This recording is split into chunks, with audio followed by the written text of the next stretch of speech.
Welcome to another episode of Living in My Mind. I'm Dennis Henning, your host, and today we have Dr. Joe Desanto, a very good friend and an expert with addiction from the medical field, joining us. Thank you. Anything we can do for you, you got the number down below. You can call, you can text us. At the end, Joe will tell you how to reach him as well. And welcome, Dr. Joe. How you doing today? Thanks, Dennis. I'm doing great. How about good. you? I can't complain. Oh, holy, it's Jesus. Hold on. Thank you, Lord. But no, today's a good day. Things are good. Glad to have you on the podcast. Appreciate it very much. I wanted to have you on because, number one, you got your own story, which is a great story. But number two, from a medical point of view, many people don't realize what addicts go through. And the great thing I know about you, not only do you work with them from the medical point of view, but from the psychological point of view. If you can, give us a little bit about your background, about you personally. I'll ask some questions if needed, and as well as, what you do with addiction right now. Please. Well, I'll tell you a little bit about myself. So, first and foremost, physician in Southern California, have a private practice that I opened up right after I got sober back in 2012. And I've been practicing addiction medicine ever since. Which is a rarity, a solo practitioner practicing addiction medicine in Southern California and trying to build a practice organically over the years, but it took a little time. And you were one of the first people that I met on my journey, Dennis. That's right. No, we met at an interesting place with interesting people. And so what made you choose addiction, though? Well, how much time do we have? So Enough. I got sober on April 10th, 2012, not of my own volition, but I was nicely and then forcefully asked to. And the doctors that I met that took care of me were an inspiration. They were an inspiration in so many ways, and we can go into that if you want. But first and foremost was the knowledge that we lacked about addiction and what it does and how prevalent it is in our society, that there weren't enough doctors even that even knew about the specialty of addiction medicine, let alone wanted to go into it. And I figured that I had such amazing minds around me. Kevin McCauley, Dan Hedrick, those were the two doctors that took care of me when I got sober. And they inspired me to look deeper into the field.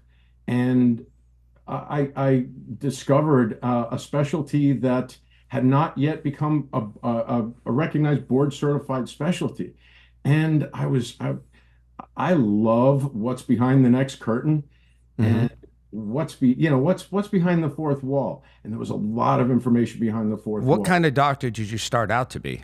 What Just did regular internal medicine. Regular internal medicine. Yeah, it was just private practice. And then I worked in a hospital.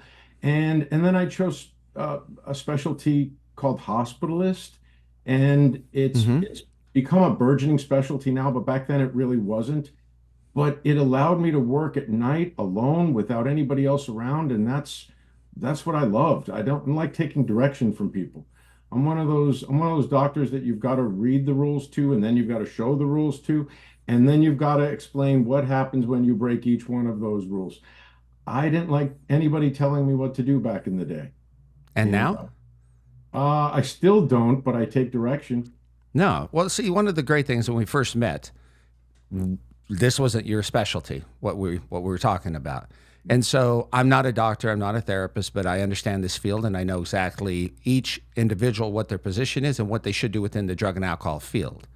And you were willing to listen. I mean, you know this, there's a lot of doctors out there. In Orange County alone, there's a couple doctors that have multiple facilities. They think they know everything, but they've never worked in this field. It's a completely different field than private practice, working with addiction, or at a hospital, or going to detox. So in your work that you do now, what do you find when it comes to, say, not comparing yourself, but when you talk to other people and they say, well, this doctor, I always hear people say, well, somebody told me this, somebody told me that. Well, here's what I tell them. If you want to work with me or you want us to help you, here's what we're telling you. How many people have this preconception that they know from somebody else, and when you meet them, it opens up a light that they realize it's a completely different game? How many addicts? So you're talking about patients or you're talking about other doctors? Both. Combination of both.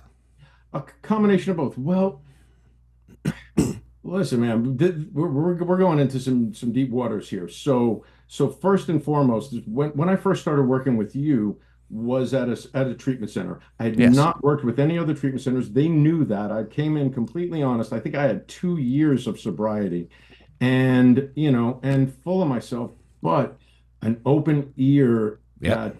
and I really honed in on the people that were telling me what I needed to do to get where I needed to go. I was still very pragmatic. I was before and I am now. And I just had other people lay out the map for me. Believe it or not, Dennis, you were one of those people. And at first I was scared of you and I didn't want to make you upset. And then that fear soon Jesus left Christ. when I realized how actually sick you were and that you needed my help. So I had to really learn from you to help you. Yeah. Um, but then I wound up treating everybody else in the meantime. Yeah. I learned addiction medicine under the tutelage of the doctor that helped me get sober for 30 days at Mission Hospital. And I owe a lot to him, my life, my Mm-hmm. new training, my new life. And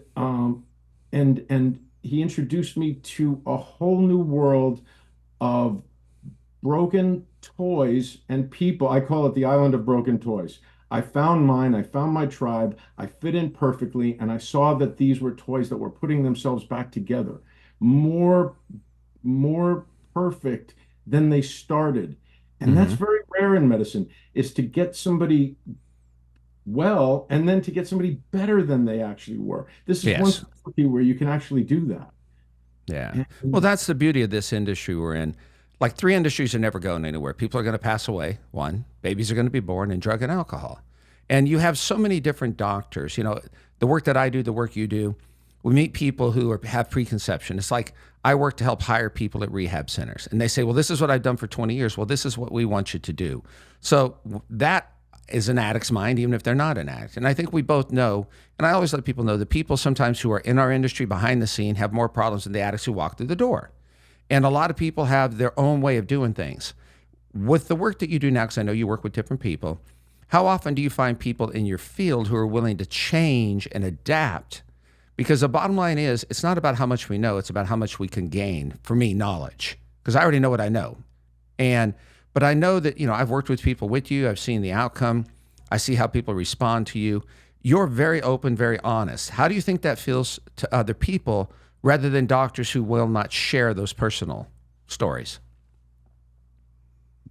prior to getting sober, I was a closed book. I was a ghost. Nobody knew anything about me. I achieved positions where I could put myself in the ivory tower and give my edicts down to the hoi polloi, tell them what to do, and then go back up to my tower and not be bothered. This was different. This was breaking into a field where I knew I didn't know anything. I had to stay humble. I also knew that I was good at faking it until I made it kind of thing. It's Yeah. fake it until you Hmm. make it.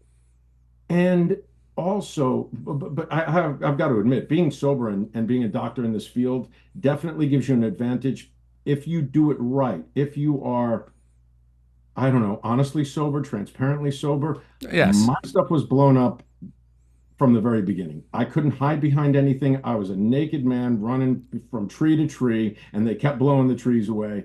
And then I figured I might as well just stand there. And I started singing, and people started listening, Hmm. and my patients and centers and treatment centers and other doctors, if I preceded who I am and what makes me me by what I do for a living, then everybody gets it. Everybody understands how I fall in line, and I don't appear so abnormal to people, which has Well, always I been a think that problem of mine. I've never fit in anywhere, I anywhere. think that People don't I don't feel that. think, but I know it's like many people always say, "Well, you don't understand. You don't understand." And to a degree, we don't understand because we're separate people. But the fact is that you've gone through it. You understand it, what it's done to you from a financial point of view, from a family point of view, marriage point of view, kids point of view. You know it. So you've lived it. So when people say they don't understand, the beauty of someone like you is you could say, well, here's my story. Here's how I can relate to you. And I think a lot of times when we deal with therapists and doctors, many of them don't know how to relate because they've never experienced. I had a doctor tell me a while ago, I interviewed him from UCLA. He'd been doing research for 20 years. And he said, well, the only person higher than me is God. And I said to him, whoa, what are you talking about? He goes, I save lives. I said, well, in all due respect, you want a job with this rehab center. You've never had interaction with people. You really don't have the best personal skills. This man went off on me like I was a pariah, like I was the worst thing in the world. And all I could say to him was, you know what? I'm the last interview, and we just can't help you because you won't help us. He literally told me, the clients will do this, the clients will do that. There is no wiggle room because here's his comment to me. They're addicts. If they knew better, they wouldn't be addicts. Oh, wow. And you think about that. That's not something that when you first and I first started working together, you were all about learning. And that's the beauty. You were all about sharing. But at the same time, you never came on and said, hey, I know all this. Because even to this day, you work with a multitude of people. You work with the veterans. You work with rehabs. You have your private practice. A question I wanted to get into, it's like, I know that we all know about the naltrexone implants. And we've talked about those many times. And you've had people here in Southern California that have dealt with issues. People have died, taken them in and out. There's so many people that make money off of these things. Yeah. Now, I know you have done it, but you've done it the right way. How do you think that the possibility of making a lot of money with certain pharmaceutical companies, such as people like the OxyContin, everybody's mad at the owners. They had to pay all this money, the people who own the pharmacy or whatever, the family. What do you think it is the responsibility of an addict when they're dealing with something like this and they make a choice? What do you think this is? Because I think we all know there's so many of the people that dealt with the naltrexone implant, they were paid money to get it. The different people, they've been all arrested. It's all over the news. Yeah. When you talk to people and they say, hey, I want to do this, or you ever have clients say to you, Dr. Joe, will you pay me money? Or will this people pay money? You ever do that, or anybody else come to you for those things? It's on record. I was the medical expert for the DA's office of Los Angeles and Orange County against the doctors that were doing things illegally, and double billing, triple billing. It's it's there for your perusal. But yeah, I did, and it hit me. It was like a punch in the gut when I was working with a group that was doing things behind the scenes that I don't want to get into details, but as soon as I found out, I left. And it was because of what had happened to me prior. I was censured by the medical board for being an addict and for doing what I did, and that responsibility was on me up to that point. Okay, when I got sober, everything after that I feel is my responsibility. I can't say, well, that's just addict thinking, or that's what an addict would do. Well, I'm an addict in recovery. And to be sober in different ways. I mean, there's physical sobriety, you see that all the time. Patients come off their drug of choice, and then that's when you're naked. That's when you're left completely bare. And then you are drawn to certain types of recovery. There's 12-step community, rational recovery, which is smart recovery, religious recovery. So you find your tribe, and then you find the language within the tribe, and then you start to grow in ways that you can't imagine. So I was several years sober when I was working for this group, and an addict came to me that I was doing a screening for one of the procedures for another doctor, and they asked me, so who pays me for this? And I literally looked at them like, what do you mean who pays you for this? You pay us. That's how it works. And he goes, no, I was told I was going to be paid. I go, 1,500.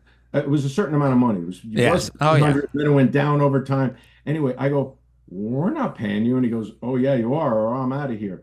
So I looked into it deeper, and I didn't even want to know how far the rabbit hole went. I've learned that when I was doing what I was doing, you just, before you step in shit, you smell it, and I go, that's enough for me. I smell it. I'm going to turn around and walk the other direction. I don't need to step in it anymore. Like, well, that's, yeah, well, it's funny. There's so many things behind the scene. Like, one of the big cases is a Dr. Rosen. And yes. If people, really followed it, and you see what this man did and the other people around him and his girlfriend and the different rehabs and stuff, it's a money-making business. I think many people don't realize. It's like I always tell people, there's the mafia in the underworld, Then there's drug and alcohol to a degree, because you figure it out. There's so many people in our industry that don't give a damn about the clients. It's about making money. You and I have been blessed to work with good facilities, good people. That, you know, there's so much fraud and everything in our industry because it's so simple. It's so simple to do because everybody says, okay, everybody wants money. Everybody wants to blame an addict. Look, an addict is responsible to a degree, but when you're someone who's sick, and you know this, and I know this because we've had our own issues, somebody says, hey, I can give you money for something. Fuck, I'm going to do it. I got nothing to lose. You're going to give me the money. You're going to continue to give me the money.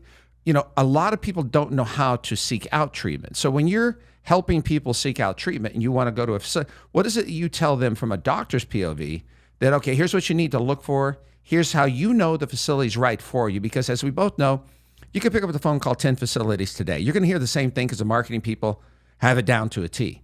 But once you get there, it's a whole different ballgame. How do you help differentiate where someone needs to go, whether it's depending on their sex, their culture, their addiction? How do you do that for someone? Well, first and foremost is insurance coverage. Where does your insurance pay? Because if you've got to pay out of pocket, a detox of 7 days can run you upwards of $10,000, $15,000 in most centers. Definitely. Now, find out where your insurance is taken. If you have a tendency, or if you've been through treatment before and you have a tendency to leave, choose someplace that's far from home. I've seen a lot of people travel thousands of miles to not be able to leave at the drop of a hat, going, all right, I'm out of here, which is what they do. You know, I've got stuff to take care of. I'm gonna, you know, I'll be right back though. 3 years later, 2 weeks later, you fill in the blank, they come back and they don't look anything like they used to look, and it's usually a lot worse. But that's number one. Number two. Number three, I would ask, I would listen to their language. Are they more concerned about asking you qualifiers about your disease, about where you've been before, what's worked for you before? Will you fit into their milieu? Are you a good fit for them versus is your insurance good? Is your policy going to pay well? And it turns into that eventually. I've seen every center just turn into that, and it's a factor of growth. And I don't want to get into what I think about how treatment centers should be run. Have I ever owned one? No. So I'm going to keep my mouth shut. Well, but here's the good thing. I have owned one. I've been part of one. But here's the bottom. It doesn't matter if we're owners or not. Number one, people have to know it's a business. If you don't have money, you can't pay the right staff. You're going to have unqualified people, unlicensed people. You're going to, like the state regulations stipulate, they don't want you having a nurse. JACO, which is Joint Commission, they want you having this. Everybody has something different. The most important thing is the bottom line of someone getting help. And like you said, like the insurance companies are just as big a problem. I deal with them every day.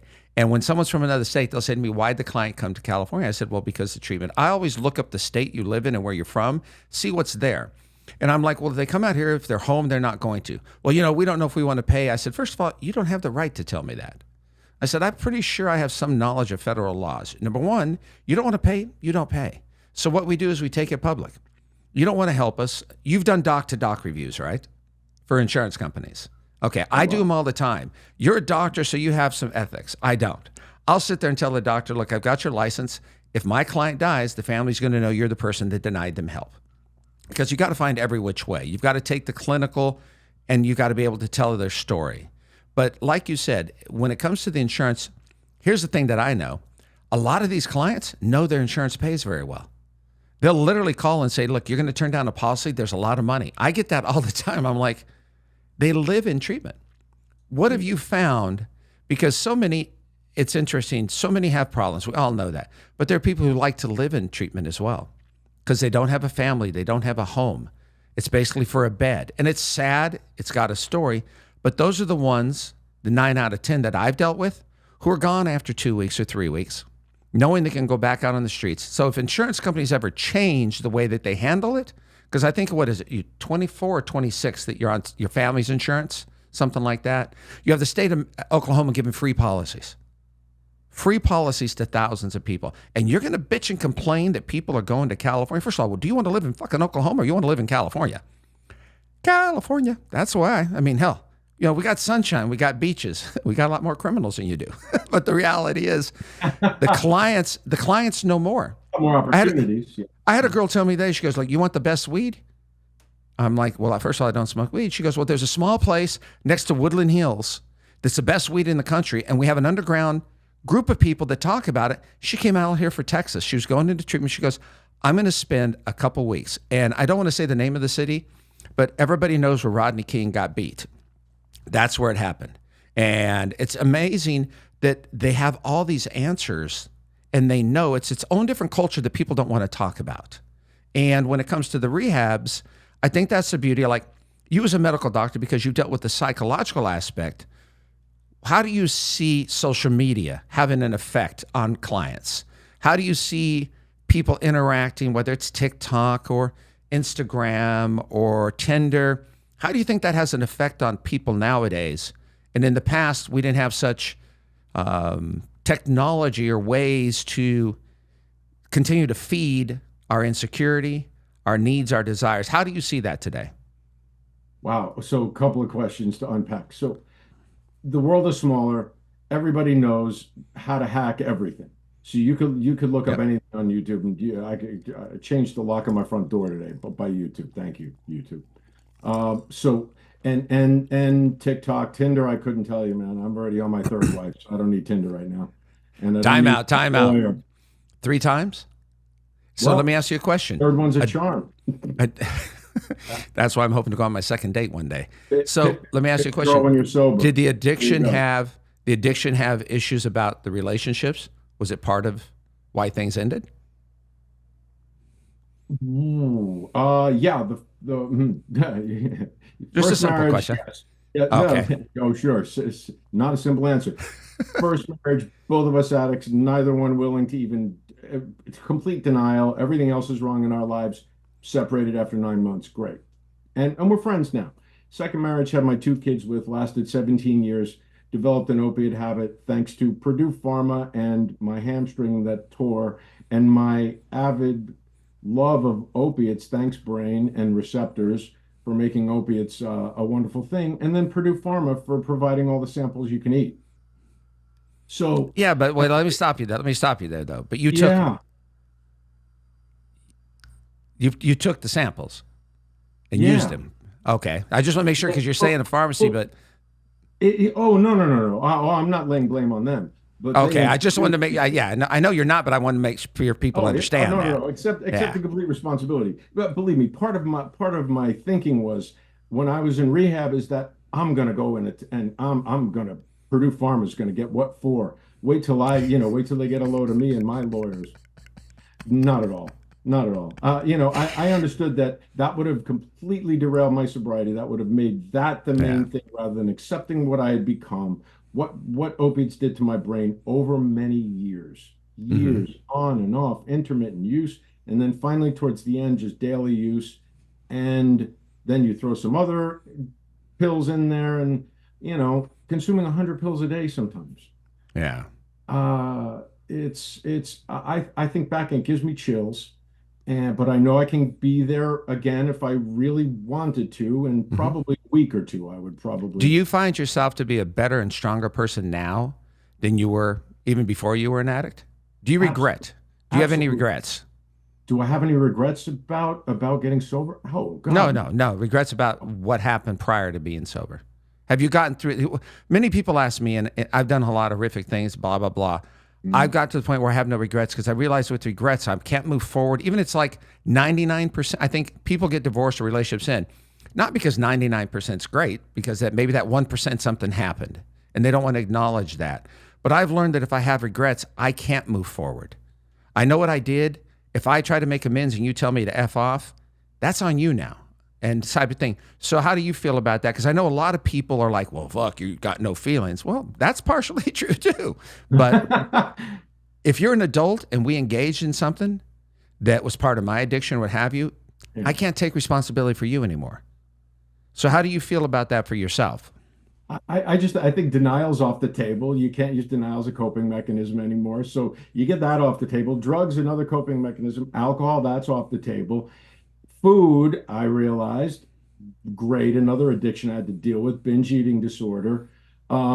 Sex and pornography, it's easy to get hooked on that. It's Mm-hmm. there.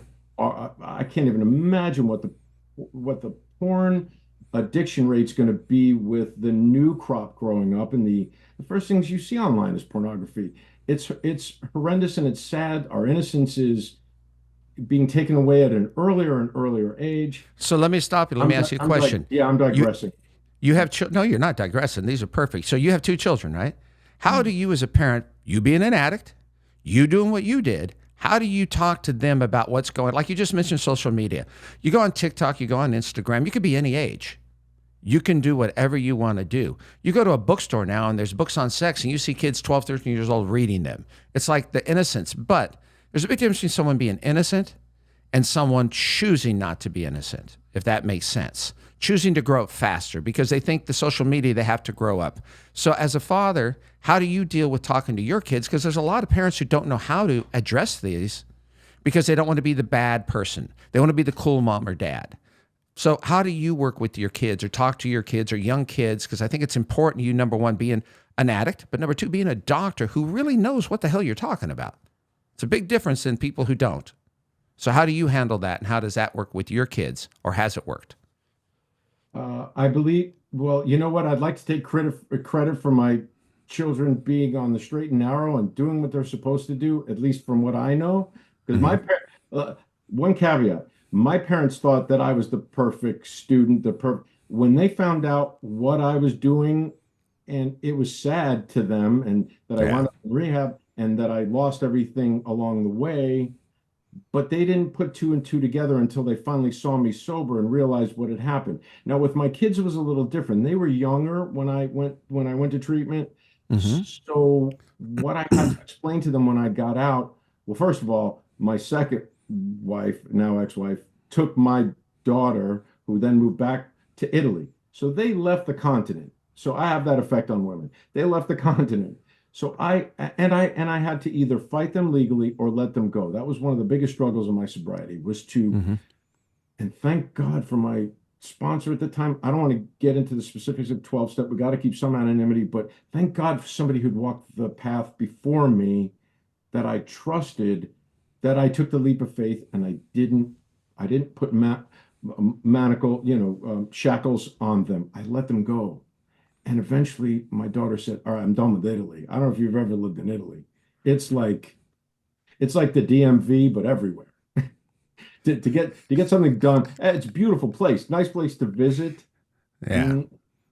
From the stories that she would tell me. So I've only been to Little Italy in New York when I lived there, so no, I haven't. It's got little problems, Yeah. Good food though. I miss Little Italy. I'm from a New Yorker. I miss New York, period. I miss the Yeah. old New York. So when my daughter came back, it was new beginnings for us, and I realized Wonderful. that how Europe had given her such a great world view. She came back progressive. Both my kids are progressive, without being like sickly woke. I don't know if you know the difference, but like being really standing by their progressiveness. That Yeah. when an opposite opinion comes, they can either process it, hold it together, or get rid of it. They're Yeah. not. Well, I They're think, not. like you just said, there's nothing wrong with people being woke. It depends on how you choose. If you don't want to open-minded, you don't want to listen, you don't want to think other people deserve a break or honesty. But like I asked before, like from a parent point of view, how would you, if a parent comes to you and says, Doc, this is what I've going through. My kids don't accept what happened. I have a hard time because remember, kids can go through abandonment. Any of us can go through that. Kids can feel that it was because of them. There's so many things we can't, because kids' brains haven't developed the way that many of us adults. And if you're an addict, sometimes your brain doesn't develop at all. It stays where it is because you've made choices. How would you tell a parent how to work with their kids? Because you and I both know we deal with a lot of parents, the kids are angry at them. And many parents say to me, well, I'm clean and sober now. That's not the point.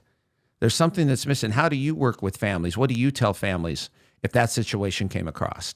Well, if you got a drunk horse thief and you get sober, you still have a horse thief. You got to change your behavior. So parents, anybody who gets sober thinks they're going to go back home and become father of the year immediately. Man, unless you had a really good setup before and you got your family's complete support, and then it's Yeah. still a little weird. Mm-hmm. You have to go through certain rites of passage.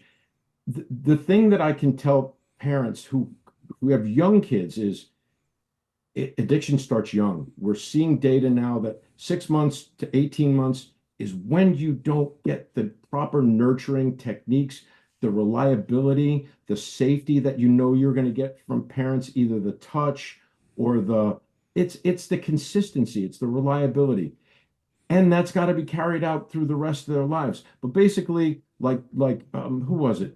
Uh, Dr. Drew, no, it wasn't Dr. Drew. I forget who it was. Said oh no, it was Jordan Peterson. You got him until the first 5 years. Then society takes over. The herd takes over. So you Yes. got 5 years. After that, social media's got them. Their friends got them. And the greatest risk factor of drug use is their friends using drugs in junior high and high school. Period.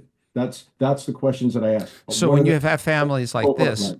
Mhm. you have families like, what do you say? Okay, social media is there, like you just said. A friend of mine has an 11-year-old daughter. She got her daughter a phone only to play games and everything. She found out that one of her friends at school turned it into a phone. She'd been texting boys 15, 16 years old. And it was just, and the little girl didn't think anything of it because all of her friends at school, they like older boys. She's in 7th grade, for Christ's sake. So how do you deal with that to dealing with the social media? Because I think people say this, and you and I have talked about this. Well, what makes someone an alcoholic? What makes someone a drug addict? I've had sex, food, and gambling addiction. I've never done drugs in my life, had a drink. So every addiction has a genesis someplace. But if you were to say what makes someone an addict, what possibly is it the outside of their world, the inside of their world? Some people are wired. What's the main thing that you've come across that you know to be a certainty that you can tell people to look for that would possibly make someone an addict? I would look at how the child handles stress on a regular basis and the interaction between. I would have to learn a lot about the family. You have to Yeah, do full definitely. genealogy. You have Yeah. to do family histories because it's nature and nurture. How much of the nature, how much of the nurture, and then what do you need to focus on once they do present with a problem? So if it's a lot of nature, you get in there with meds. If there's addiction and alcoholism does not occur in a vacuum. Neither do all the process addictions like you're talking about. They occur with other stuff going on. So you've got yeah, 1 second. Explain what you mean by process addiction in case someone doesn't know that other than being an alcoholic. it's a non-drug or it's a non-substance addiction. It's an activity addiction. So it's sex, love, intimacy. It's gambling is considered. Gambling's got a little bit of both because you actually do have touch and a lot of things involved there. But the bottom line is it stimulates the nucleus accumbens and then it propagates the brain to repeat it despite negative consequences over and over and The over feel again. good momentarily. Shopping, and mind you, these are just as destructive sometimes, and even more destructive than drug and alcohol because they're less tangible, they're less palpable. Gambling, yeah, I mean, you can follow somebody's bank account, but sex, love, and addiction, man, there's a lot of shit wrapped up in that. Yeah. And I try to stay away from those addictions. I'm not skilled in that. I refer to people who are subspecialized in that. But But gambling, stress is what you would tell a family to look forward to see how the kids handle it. I would do that, and I would also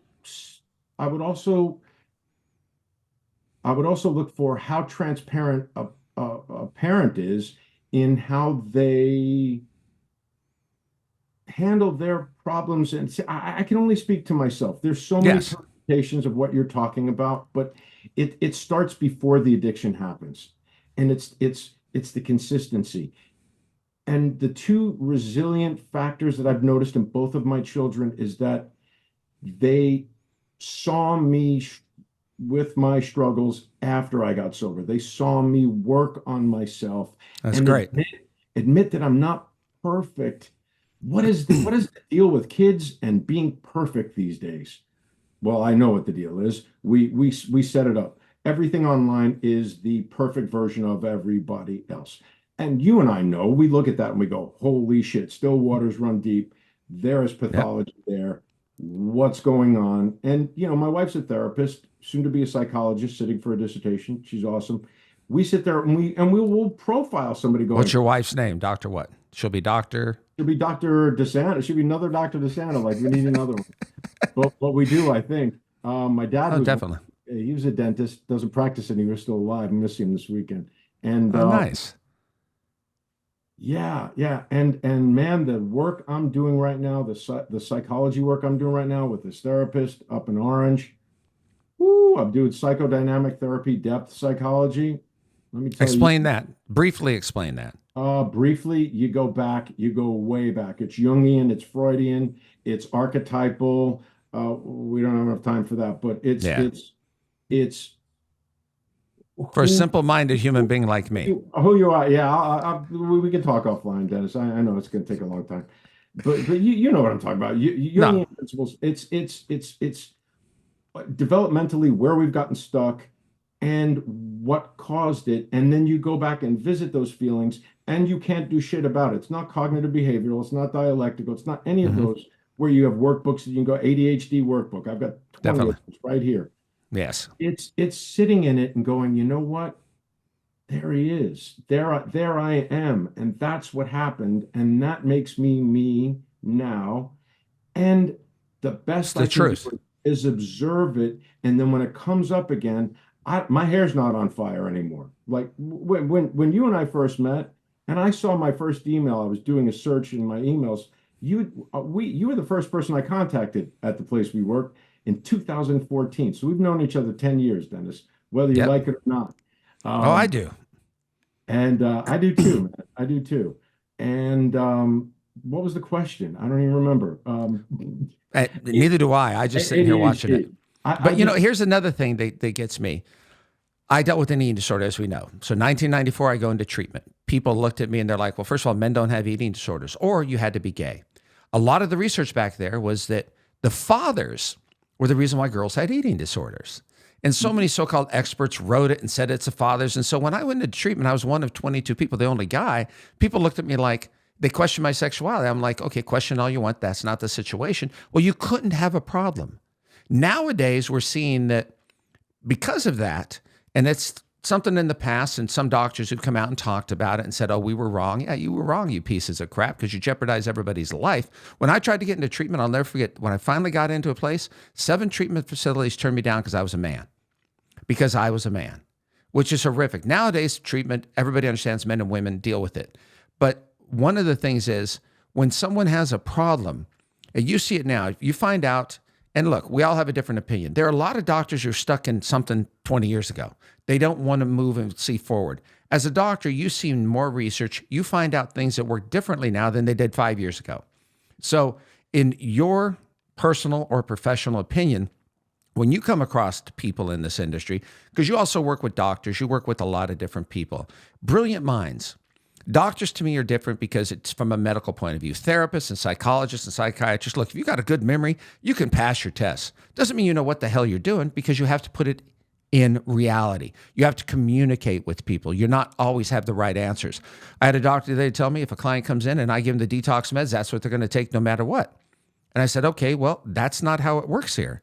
This is not something that we do. We have to work depending on the symptoms.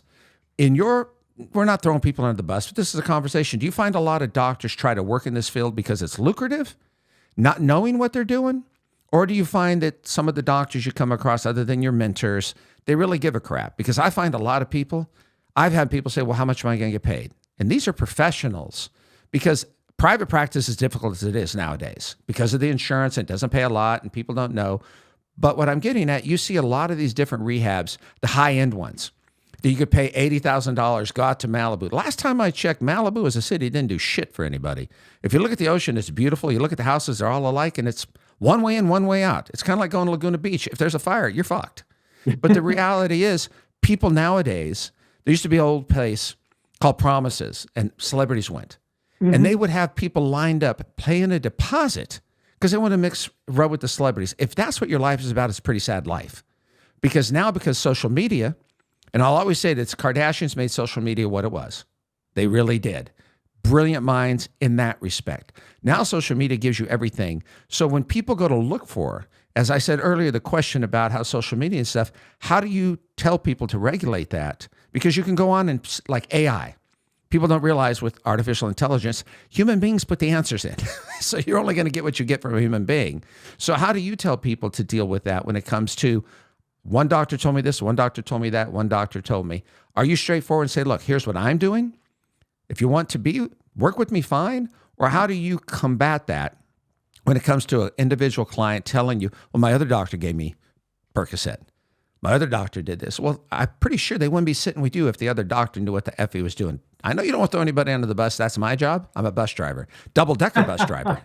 But how do you work with that when someone comes in? Because remember, people have their mindset. How do you help change that mindset? That's a difficult thing to do with addicts.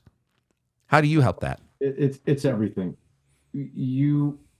I think what I do is that I make them part of the team. Well, first of all, I try to be as relatable as possible. I always have my first visit to be a long one. And Wonderful. At the dismay of Karen, my office manager, who's amazing, by the way, who's like, you talk to me. I can vouch for that. She's phenomenal. I say, oh, good. Yeah, that's right. And she goes, you talk too much. I go, no, I listen too much. I listen too much. That's a big difference. I'm like the Buddha. Yeah, I'm like the Buddha now. No, I talk a lot. Believe me, it's hard to sit on my hands sometimes, but it's everything. The first interaction's everything. You leave your ego at the door, which is impossible for, 95% of the doctors. And knowing that your patient population is going to lie to you. They're going to lie to you. Yes. Yeah. First of all, you're a doctor. Doctors in every profession get lied to. In addiction medicine, it's, 80%, 90% of what comes out of patients' mouths in the beginning. I keep up with the truth from the very beginning with them. Nothing's ever veiled or shadowed. Everything's got to be real. It's got to be out in the open, and it's got to be somewhat tangible. And there's got to be a plan, man, because you got to get that immediate gratification. You go, whoa, pump the brakes. You're not going to have it right away, but you're going to have something even better beyond your wildest dreams. And now let me tell you, without boring you or without hogging the spotlight, what happened in my life and how, and granted, I didn't learn addiction medicine by what I went through, but it sure as hell helped. It helped definitely what to say, what not to say. And it's the, oh my goodness, it's the clutching the pearls that the doctors do. A patient lied to me. And I see ER doctors all the time deal with drug-seeking patients. You're in an emergency room. Everyone is drug-seeking, by the way. So put that out of your mind. Just a diabetic wants to not be in a diabetic coma, and an addict wants to not be in withdrawal. How are they going to get to that point? Well, and someone in a coma doesn't really have much choice, but guess what? The addict that's learned how to get to where he or she wants to get, knows the questions to ask, knows the way to. It's out savvying each other, and it becomes this competition, which you don't have that in my office. You walk through the front door, I say, leave the shame and the guilt there. I will try to do the same. I don't have a white coat because, well, I do, but I don't even know where it is. I haven't used the stethoscope in years. Sorry, medical board. But most of my work is done right here. Well, see, you just said something that was important. Mm-hmm. A lot of people have a fear if they tell you the truth, you're not going to want to help them. I hear that from clients all the time. And it's kind of like, okay, number one, it could be the truth, but number two, it's also pretty much a lie. And I always tell people, look, I'm not calling you a liar. I'm saying at this moment, you're not telling me the truth. Because so many times addicts have been degraded, shamed, whatever. People don't believe them. You know this. We'll have addicts who come in, they've been there for a month, and the family and them aren't still getting along. Well, I've been clean. They should accept me. When I went into treatment for the first time, I sat across from a lady, eating disorder. This was in Northern California, down in the Bay Area. She looked at me and I looked at her. Now, I said to her, it's kind of interesting. And I'm saying this only for the content this was. She was over 300 pounds and I went for an eating disorder. So I looked at her and she looked at me and I had a smile on her face. She goes, what's so funny? I said, seriously, you fucking think you can help me? I said, look at you and look at me. She looked at me and she said, Dennis, yes, you know why? And I said, why? She goes, I love me and you hate you. Wow. It was the best line anybody, to that lady that just broke me. But it made me realize I did hate myself. And I still do at times. I think we all never forget who we are, what we've gone through. We still have all the same thoughts. I can't stand myself. I can't stand the sight especially when the sound of me sometimes. I like my sound. I tape record myself. It puts me to sleep at night. No. But anyhow, I wanted today for you to come on, talk about your story, talk about things. You're going to be coming on more frequently. Dr. Joe, you can always reach the number here. How can people reach you, Doc? Social media. Social media, DesantoClinics.com. Let's see. DeSanto Clinics on Insta. My phone number is 949-432-0918. Ask for Karen. That's the only one you're going to get. And I have a small office. And we're not talking about Karen from the ones who are out there on social media who are crazy. This lady's lovely. Yeah. She is lovely. The certifiable part we're still going to get to, but aren't we all, though? So Yes. the minute we realize that is the minute we could just drop it. Just drop it. But that's the hard part, man. How do you drop that there? It's very hard. Well, the good thing is we've given people a lot of information. We can help people, definitely, and we do help people. And if you want help, you can reach out to us. If you want to reach Doc the way he gave the information, you want to reach me, have all the social media, you have the number below. And I want to thank you, Doc. Have a great day. And you and I will be chatting soon, but you'll be back, and I appreciate all the information. It means a lot. Look forward to it, man. Anytime. All right, my friend. Have a great day. Thanks. Bye-bye. Bye-bye.